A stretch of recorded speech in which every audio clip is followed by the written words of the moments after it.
বন্ধুরা, কেমন আছো তোমরা সবাই? তো চলে এসেছি আরেকটি নতুন ভিডিও নিয়ে। এটা হচ্ছে বেল, আর আজকে আমি তোমাদের করে দেখাবো বেলের শরবত। এই হাঁসফাঁস গরমে যদি বেলের শরবত খাওয়া যায় তাহলে মন প্রাণ দুটোই জুড়িয়ে যাবে।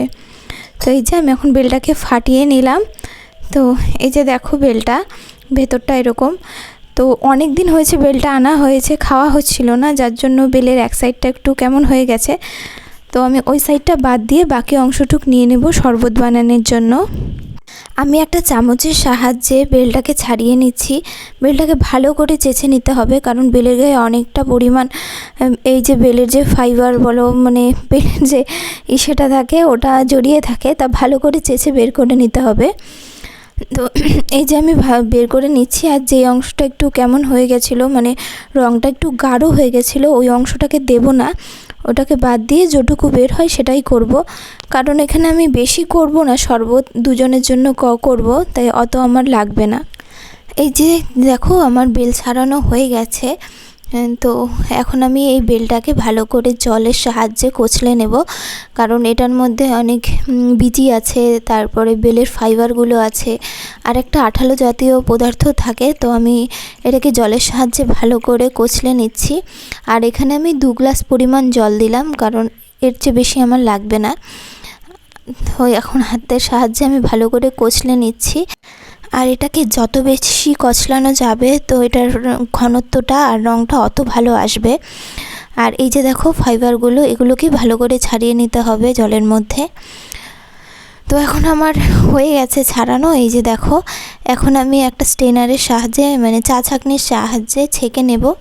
তোমরা চাইলে এখানে যে স্টিলের চা ছাঁকনিগুলো হয় ওটা দিয়ে ছেঁকে নিতে পারো, কারণ এটার সাহায্যে অনেক টাইম লেগে গেছিলো আমার ছাঁকতে, ওটা হলে ভালো হতো।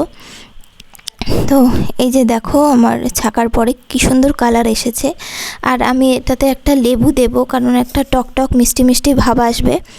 আর এখন চিনি দিয়ে নিচ্ছি। চিনিটা তোমরা তোমাদের স্বাদের অ্যাকর্ডিং দিতে পারো, যে যেমন মিষ্টি খায় সেই হিসাবে। তো আমি এখানে প্রায় 10 চামচের মতো চিনি দিয়েছিলাম। মিষ্টিটা ঠিকঠাক হয়েছিল আমার। আর ওই যে লেবুটা দেখেছিলে, আমি ওই লেবুটা এখন একটু চেপে নেব।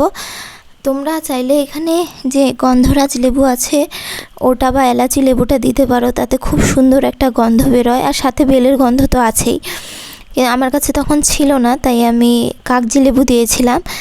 আর যদি তোমাদের কাছে মিষ্টি দই থাকে তাহলে তো কোনো কথাই নেই, এর স্বাদ একদম আকাশ ছোঁয়া হয়ে যাবে। তো আমার কাছে না থাকায় আমি শুধু এই বেল, জল, চিনি আর লেবু দিয়েই করেছি। অন্য কোনো দিন তোমাদের দই দিয়ে করে দেখাবো। তো এই যে রেডি হয়ে গেছে আমাদের মিষ্টি মিষ্টি টক বেলের শরবত। এই যে এখন আমি একটা কাচের গ্লাসে ঢেলে নিচ্ছি। আর কালারটা দেখো কত দুর্দান্ত এসেছে, মানে যে কোনো আর্টিফিশিয়াল কালারকে হার মানাবে, এত সুন্দর কালার এসেছে। তো কেমন লাগছে তোমরা কমেন্ট করে জানিও। আর প্রাকৃতিক জিনিস এমন প্রাকৃতিক মাঝে বসে খেতেই খুব ভালো লাগে। তো দেখো কত সুন্দর লাগছে দেখতে গ্লাসের মধ্যে এই শরবতটা। তো তোমরাও এই গরমে বেলের শরবত বানিয়ে খেতে পারো, এর উপকারিতা তো কারোই অজানা নেই। তো দেখা হবে অন্য কোনো নতুন ভিডিওতে, ততক্ষণ বাই বাই, টেক কেয়ার, অনেক ভালো।